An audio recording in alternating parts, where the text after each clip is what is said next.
Hola, muy buenas tardes, querida audiencia de Radio Mapa. Estamos en un nuevo capítulo de Reporte Semanal. Mi nombre es Juan José Rivas. Voy a empezar a ser parte de este nuevo espacio en reemplazo de Roberto, quien está tradicionalmente junto a Juan Rodríguez haciendo este programa. Esperamos que estén teniendo una buena jornada y que este reporte semanal sea bueno para, digamos, para fomentar la reflexión en ustedes.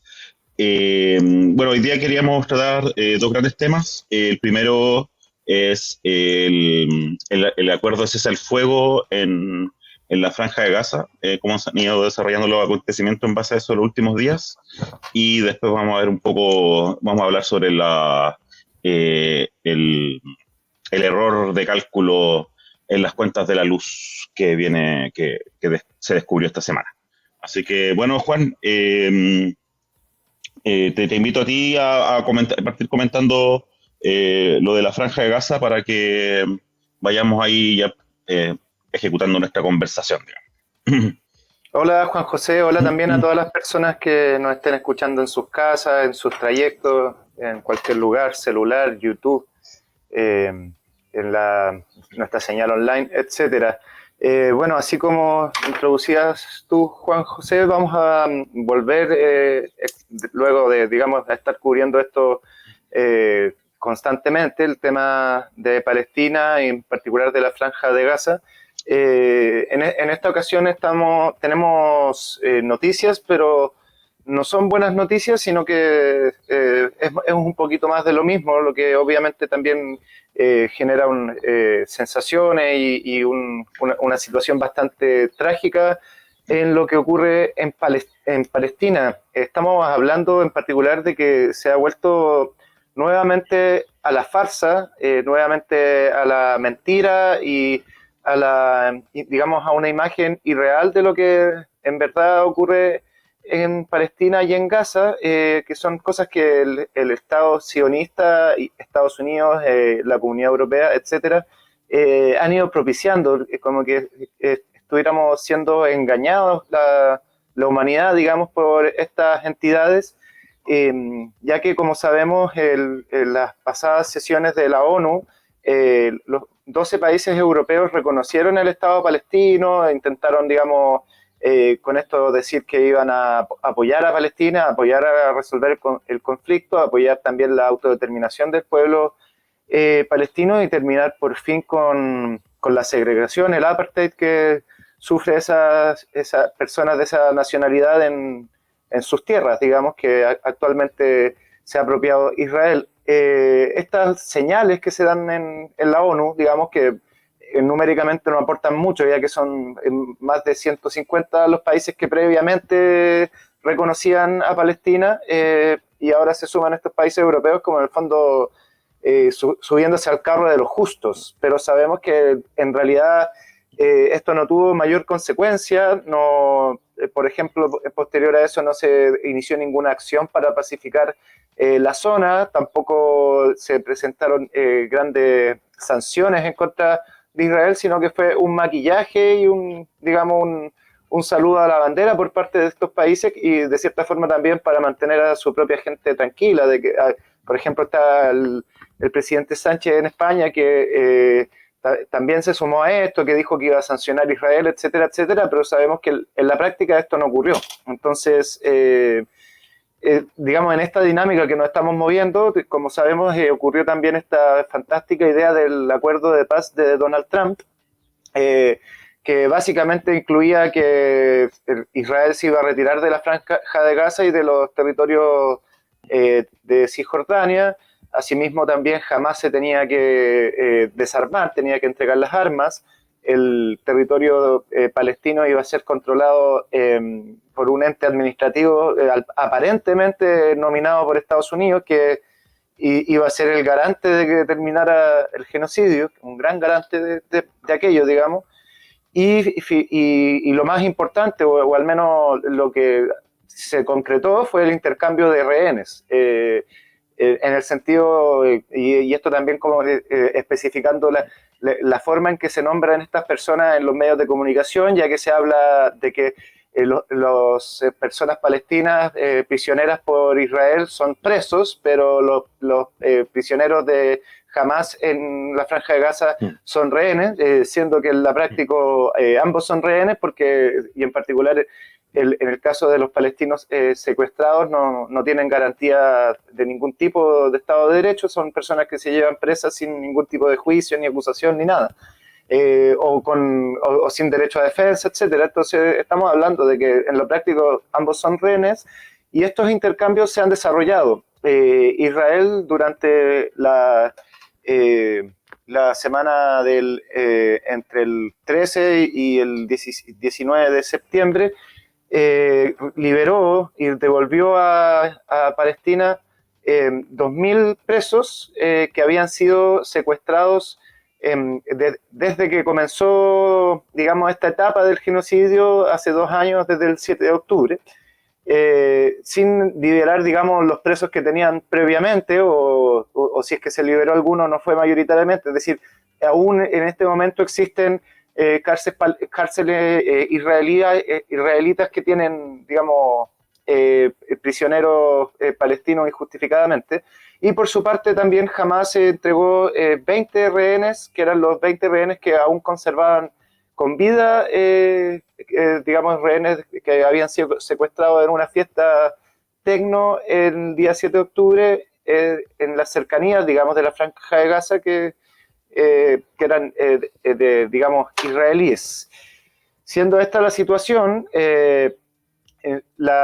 esta supuesta tregua, este supuesto acuerdo de paz se ha vulnerado ya en varias ocasiones. Estamos hablando de más de 40 muertos palestinos desde que se inició esta supuesta paz, y por lo mismo también Israel ha realizado ataques a Palestina, a la Franja de Gaza, argumentando, punto uno, en varias ocasiones que digamos que personas armadas de Hamas habrían atacado a soldados israelíes, entonces ellos han respondido. Y por otro lado también acusando de que Hamas se está demorando demasiado en entregar los cuerpos de los rehenes fallecidos, cosa que Hamas también responde diciendo nosotros no podemos entregar los cuerpos de rehenes que están bajo los escombros y que ustedes ni siquiera, digamos, Israel no nos ha permitido ni siquiera limpiar los escombros de la destrucción, porque no han ni siquiera sido capaces de estar una semana sin bombardeos. Y ya para el fin de semana del 18 y 19 de octubre ya la situación ha empeorado, ya han existido bombardeos intensos por parte de la Fuerza Aérea israelí, bombardeos con drones, ataques con francotiradores y también varias incursiones del ejército israelí en sectores de la Cisjordania palestina, con francotiradores, con tropas, digamos, que han ingresado al lugar, generando varios mártires y sobre todo también generando situaciones complejas en torno a que, por ejemplo, se ha disparado a civiles palestinos y no se le ha permitido a las ambulancias ingresar a los lugares para llevárselos, digamos, destinándolos a morir desangrados. Entonces, se van generando, digamos, situaciones que son más allá que operaciones bélicas, sino que también tienen que ver, de cierta forma, con terrorismo de Estado, que es lo que el pan de cada día en Gaza. Entonces vemos como este supuesto acuerdo de Donald Trump, que él pretende ser el siguiente Nobel de la Paz, en realidad es solo una farsa, es solo un voladero de luces, y que en el fondo como es un gatopardismo para mantener la situación, y donde se ve también que hay serios intereses financieros, ya que el mismo ministro de Finanzas israelí ha solicitado reanudar la guerra con toda su fuerza. Por lo tanto, se entiende o se subentiende que hay cierto grado de beneficio económico no estoy diciendo para el Estado israelí en su totalidad, pero tal vez para algunas empresas bélicas o cierto grado de la operación económica de israelí está determinado a continuar la guerra, Juanjo. Sí, sí, respecto a eso mismo, o sea, vinculado a eso mismo, quería, dentro dentro de los puntos del acuerdo de paz, que además se ha implementado, o sea, incluso el acuerdo ultra acotado que ha estado impulsando Trump, Ni siquiera hay un acuerdo de implementación total de los puntos que se están haciendo. Y vinculado a ese, uno de los puntos importantes que hay según entiendo, en el acuerdo, o sea, de la propuesta que no sea, en la que no haya acuerdo entre Hamás e Israel, es que es el ritmo de desocupación de los territorios que ahora tiene ocupado Israel de la Franja de Gaza.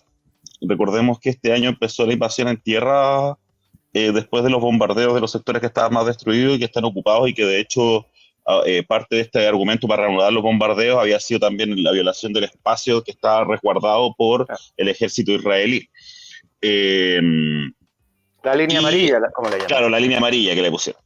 Y además, y bueno, jamás, o sea, la, la escala de esta desocupación de Israel la hace a costa de que jamás se desarme. Ese es el punto de negociación, lo que es bastante difícil y, o sea, de alguna forma es un poco absurdo porque jamás, nos guste o no nos guste, es prácticamente lo que funciona como aparato estatal dentro de Palestina. O sea, ellos tienen el monopolio de casi el monopolio del arma. Hay otros grupos también, pero ellos, digamos, al tener el control político y también militar, decir que, o sea, hablar del desarme jamás es básicamente ya dejar completamente desarmado al pueblo palestino, que ya está en una desventaja total, digamos, militar respecto a las fuerzas israelíes, digamos, en cuanto a su infraestructura, su equipamiento, etcétera. Si bien ellos algunos han desarrollado algunas tácticas como estas de túneles y todo eso, está claro que eso no ha impedido la destrucción total de la franja. Eh, sí, eso quería puntualizar más que nada. Claro, bueno, y está la particularidad también, mencionando como también si quienes pueden ver en la imagen, la zona donde el ejército israelí continúa estando, que es digamos, la línea amarilla que ellos mencionan, varios de los, o sea, digamos, asesinatos que se han desarrollado durante esta semana han sido porque soldados israelíes abren fuego contra civiles que quieren regresar a sus casas, y los soldados israelíes argumentan de que estas personas están cruzando la línea amarilla, pero esta línea amarilla, si bien, claro, hay un mapa publicado, no hay una especificidad de por dónde pasa exactamente, no ha sido georreferenciada así como para que cualquier palestino que vaya caminando por la calle tome su celular y diga, oye, estoy dentro o fuera de la línea amarilla. Entonces, vemos como el poco valor de la vida que nuevamente se sigue observando de parte de ese ejército. O sea, para ellos es tan simple como ponerse a disparar contra niños y mujeres, porque cualquier argumento sirve, digamos. Entonces, Sí. es una situación ya en realidad lamentable, que ya no tiene mucho sentido, sobre todo, como tú bien dices, en los términos en que se negocia. O sea, es como que la Unión Soviética, cuando invadió Alemania, hubiera dicho, bueno, ¿saben qué? Vamos a dejar a los nazis armados y vamos a liberar a los judíos. Claro. Y nos retiramos de vuelta a la Unión Soviética. O sea, una cosa irrisoria es dejar al gato cuidando la carnicería, y básicamente eso es. O sea, y lo peor es que, si bien en su momento, cuando se celebró este acuerdo, que fue un acuerdo que además ni siquiera asistieron las máximas autoridades ni de Hamás ni de Israel, una cosa bastante informal, o sea, bastante poco confiable, es decir, ninguna de las dos partes estaba dispuesta a arriesgarse a ir. Entonces, también contando con el antecedente que semanas atrás asesinaron al equipo negociador de Hamás en Qatar, es decir, es un suma y sigue, y en ese sentido, ¿qué credibilidad va a tener este tipo de acuerdos que en realidad son tan vacíos y que a todas luces son una mala negociación para los palestinos? O sea, si es que el acuerdo hubiera significado al menos que se iba a haber una fuerza internacional militar que iba a garantizar la instauración de un Estado palestino, al menos en los territorios que supuestamente ahora controlan después del Tratado de Oslo, etcétera, bueno, hubiera sido algo. Pero vemos que en realidad no pasó ni siquiera un día sin que hubieran muertos. el ejército israelí, mientras se iba retirando, iba prácticamente disparando atrás, y ocurrieron escaramuzas durante todo el tiempo, y en esas condiciones exigen, digamos, a la resistencia, el movimiento de resistencia palestino, que deje las armas, entendiendo también que, según la propia ONU, tienen todo el derecho a resistir esta invasión y este genocidio ya comprobado, esta, digamos, limpieza étnica, que gran parte, lamentablemente, que incluso, según las encuestas, gran parte de la población israelí también adhieren, es decir, no es solo que el presidente esté loco, es que la sociedad está loca. Entonces, vemos, por ejemplo, cómo los dirigentes de Israel, de autoridades, digamos, hablan de Hamas como los nazis, como los terroristas nazis. Y ahí uno se pregunta, bueno, ¿cuál es el concepto y cuál es la reflexión que como sociedad, digamos, global hemos hecho en torno al término nazi, cuando ya nazi simplemente se refiere a alguien que me cae mal, básicamente? O sea, cualquier persona es nazi porque en el fondo lo que se han dedicado, y eso es lo peligroso, y es lo peligroso de lo que hace Trump, se han dedicado a relativizar este tipo de conceptos para usarlos a su favor, así como relativizaron el concepto de libertario, y ahora ser fascista es ser un libertario. Ahora relativizan el término nazi, es decir, un fundamentalista islámico que está resistiendo un genocidio se vuelve nazi. O sea, ya es una cosa... Y por eso mencionaba, partíamos, digamos, hablando de que esto era una farsa absoluta, en el sentido en que esto es una operación mediática que tiene, bueno, dicen que, por ejemplo, hay mucho interés en Estados Unidos en extraer gas en Gaza, hay una serie, digamos, de motivaciones que podrían ser económicas, pero también estamos asistiendo a una suerte de lavado de cerebro de gran parte de la población occidental, sobre todo. Sí. Afortunadamente, en los países orientales esto no ha ocurrido y hay una lógica antisionista en muchos de estos países, pero vemos que en el mundo occidental...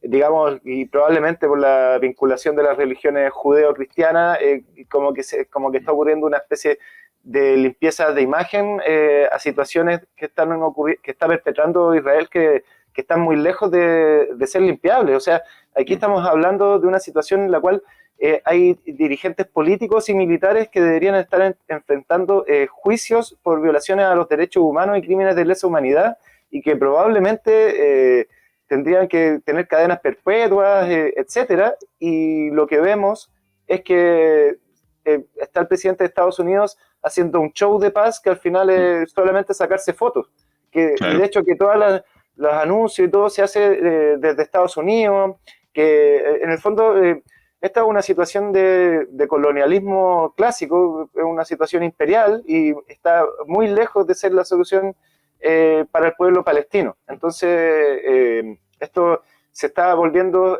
cada vez más confuso, ya que al final todas estas operaciones terminan dándole argumentos a quienes defienden a Israel para culpar a Hamas. Claro.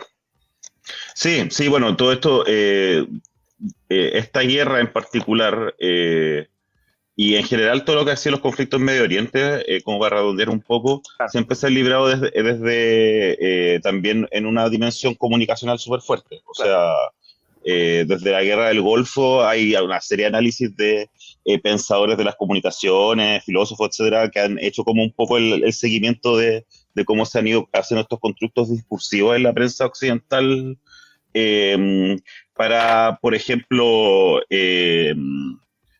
o sea, para, digamos, caricaturizar al mundo árabe y también elevar los valores de Occidente versus los valores de los musulmanes, finalmente dejando esto siempre con una especie de conflicto entre civilización y barbarie, y que finalmente Israel es el, ¿cómo se llama?, el defensor, la cortina de hierro, digamos, contra la barbarización por la que está empujando el mundo musulmán.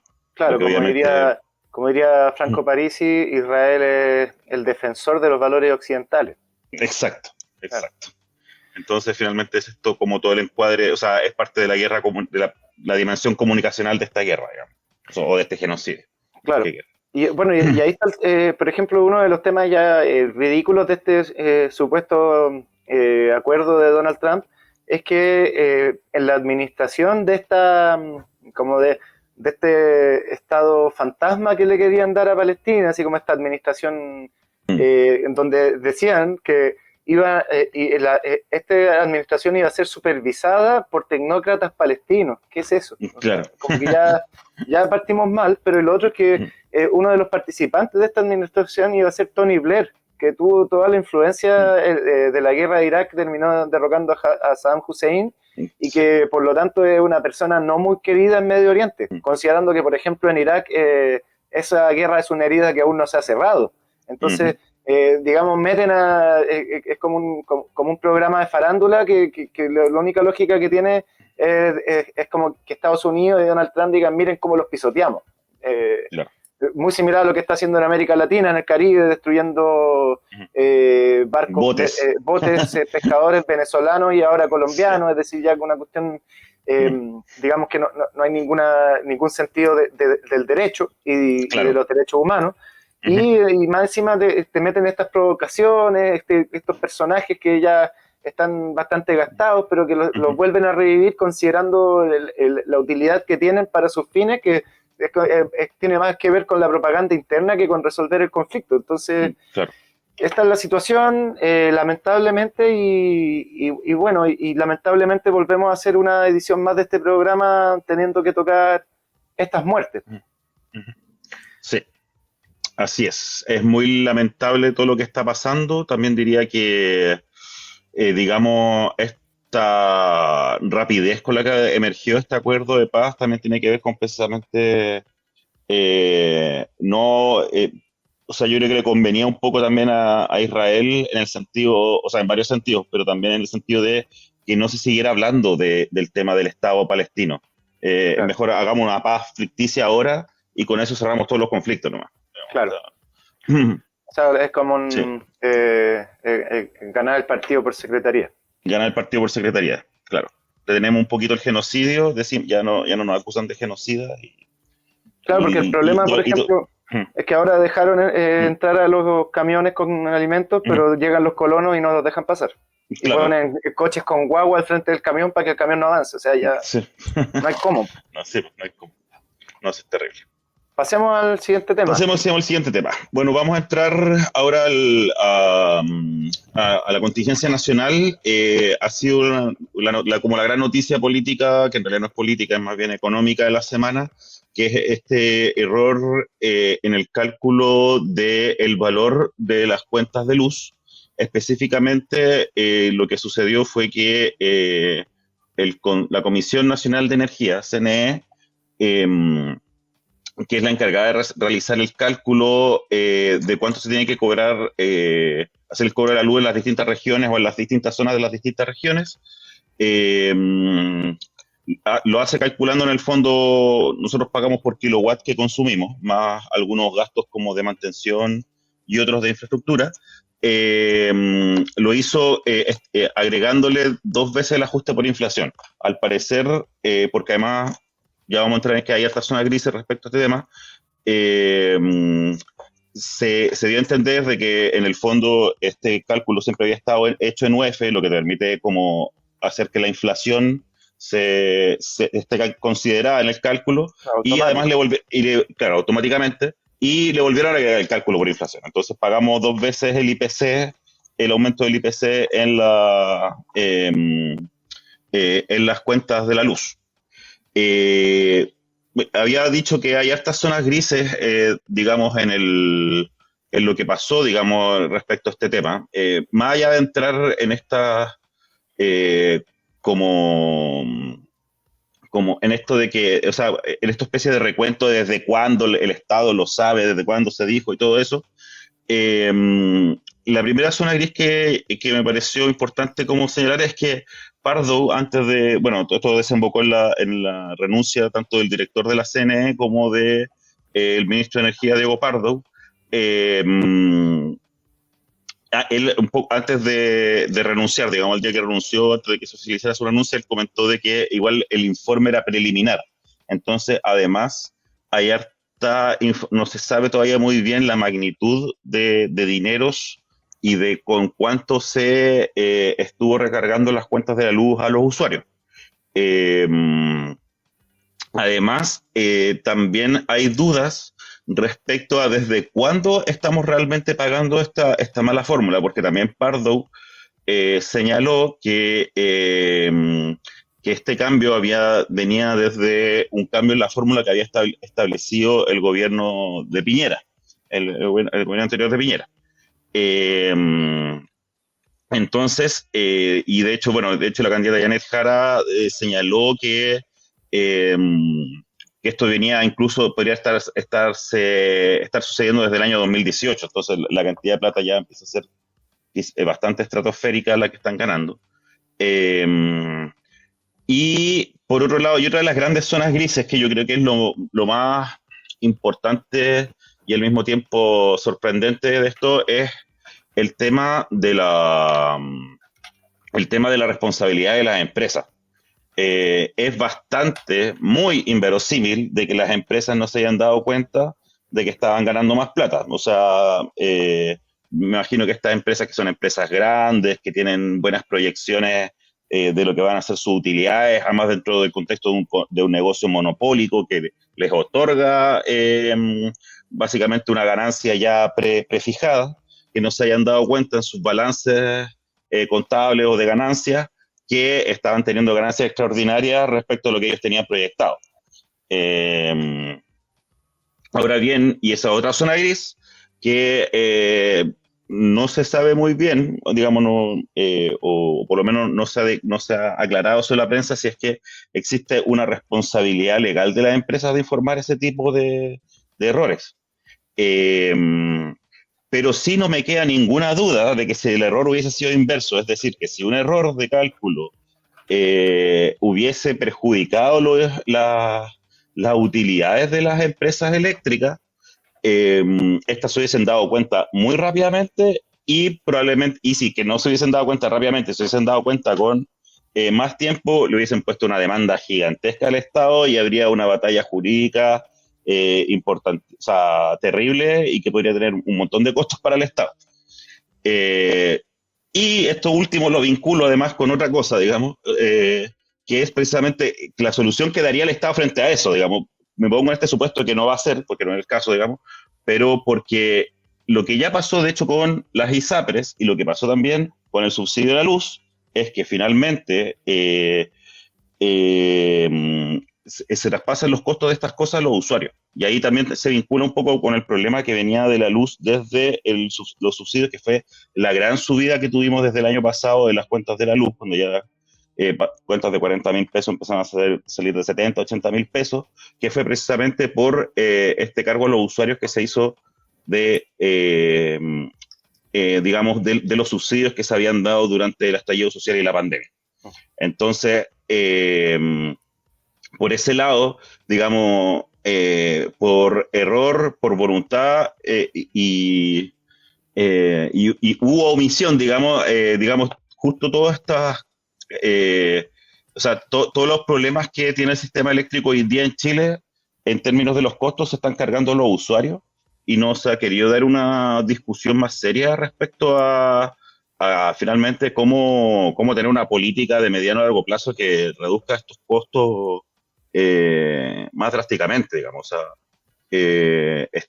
o sea, por ejemplo, hay un tema con por ejemplo, hoy día, o sea, en los últimos años se han construido muchas centrales de energías renovables, digamos, fotovoltaicos y eólicos, que están alimentando ya el sistema, digamos, el sistema central de energía. Pero los contratos que tenemos nosotros con las cuentas de la luz todavía se hace bajo el supuesto de que se están generando, digamos, con la energía clásica, la energía de carbón. Y eso, digamos, se genera esta absurda que finalmente hay una inversión bastante grande en energía renovable, pero que todavía no tiene ningún impacto, digamos, en las boletas de la luz de las personas.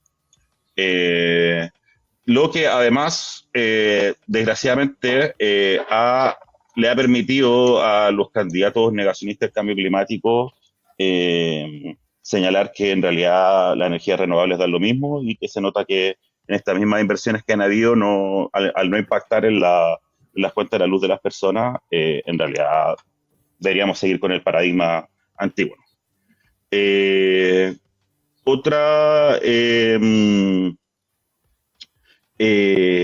bueno, respecto nuevamente también, otra preocupación también que me sale acá, que incluso si se estableciesen sanciones contra las empresas que se aprovecharon de esta situación,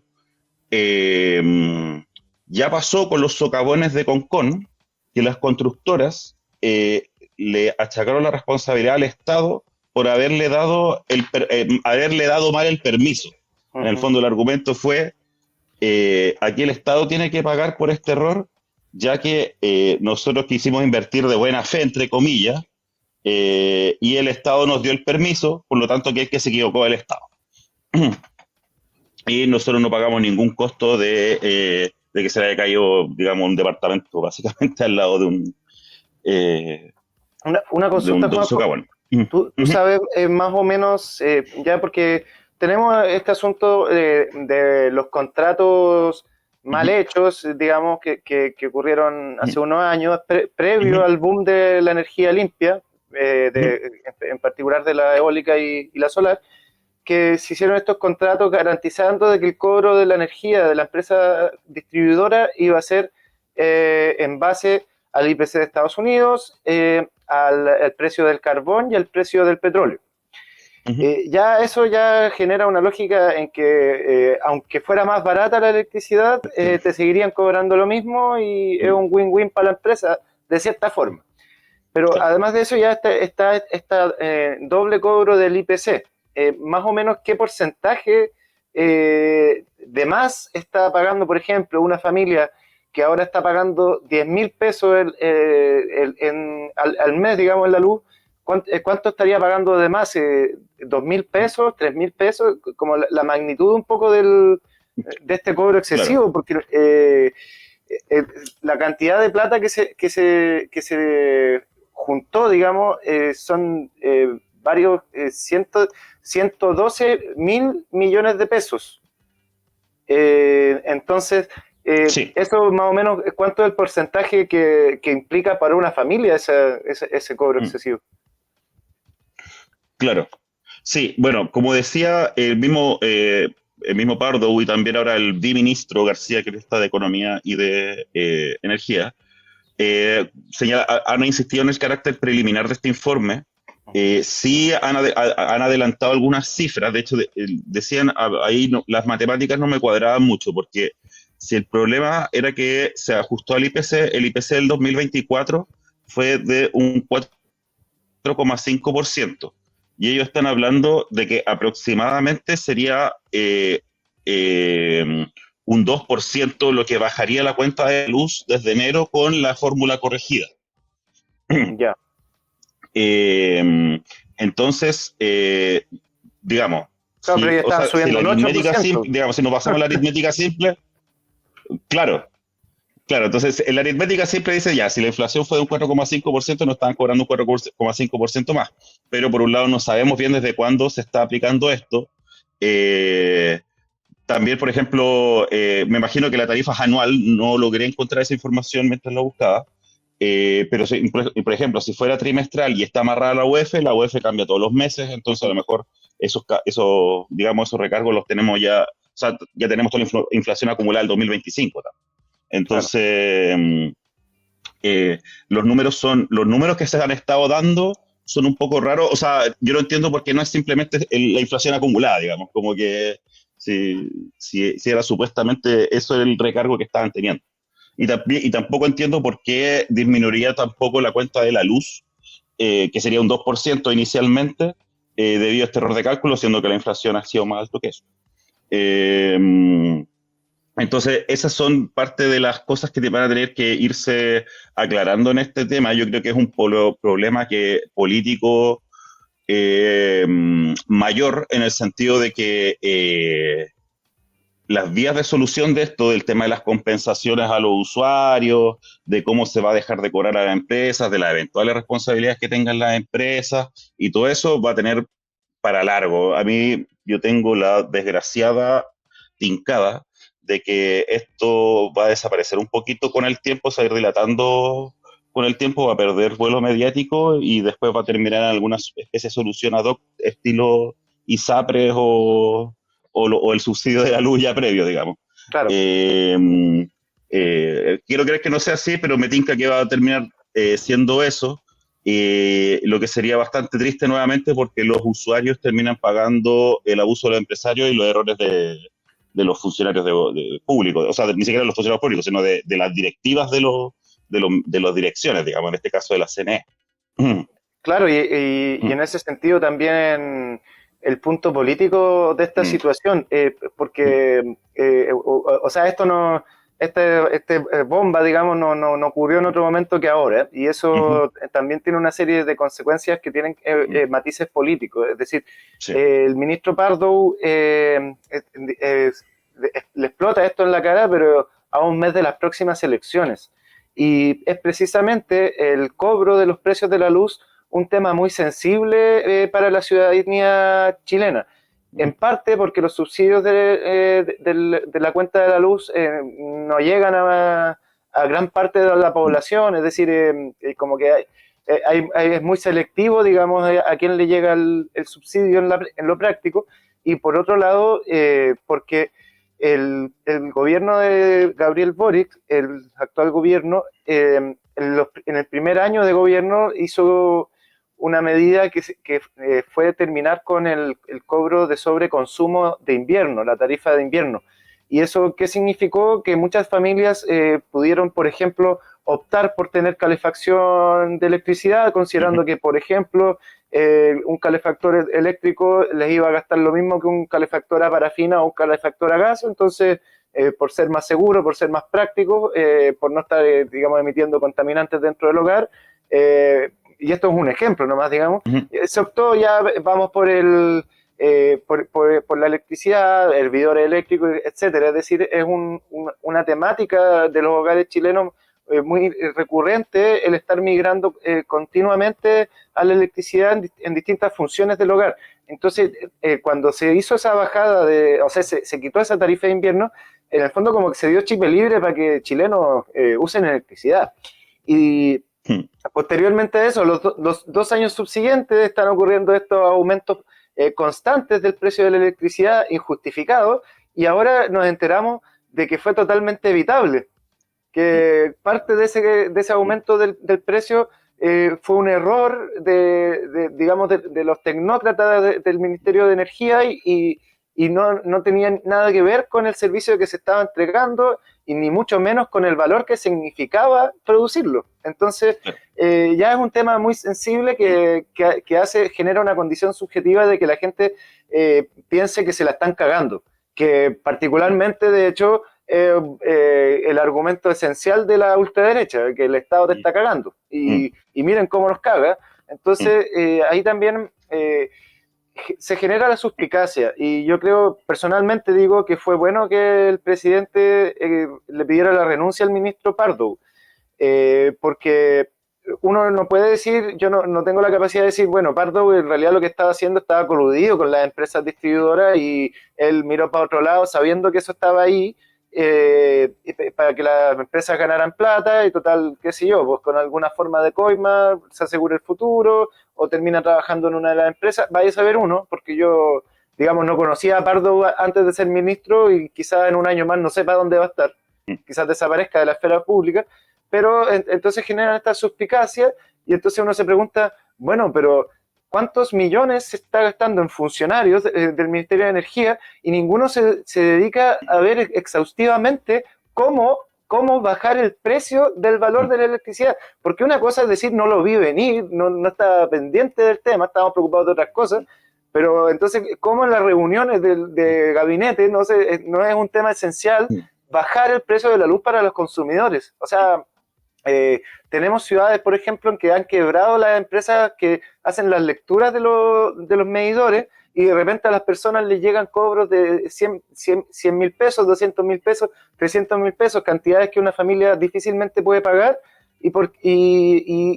entonces se genera esa rabia y después nos enteramos que el ministro podría quizás haber paliado un poquito este cobro excesivo, y nos damos cuenta que el ministro ni siquiera estaba revisando eso, que ni siquiera, que fue la SEC la que encontró la falla, ni siquiera el organismo, la CDE, CNE, Comisión CNE, Nacional de Energía. claro, sino que fue la SEC, que es la Subsecretaría de Energía y Combustible, la que se dio cuenta del error y lo advirtió. Entonces, punto uno, da para sospechar esencialmente del anterior gobierno, ya que sabemos que el primo del presidente, Germán, ¿cómo se llama? Chadwick, estaba a cargo, no sé si de Enel o de SG, pero estaba a cargo de una de las empresas de distribución, y justo se produce esto.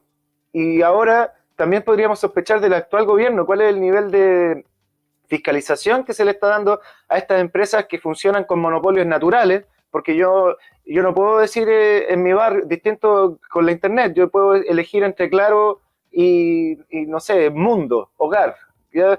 Pero no puedo elegir entre CGE o Enel en mi casa. En mi casa hay o Enel o CGE y paremos de contar.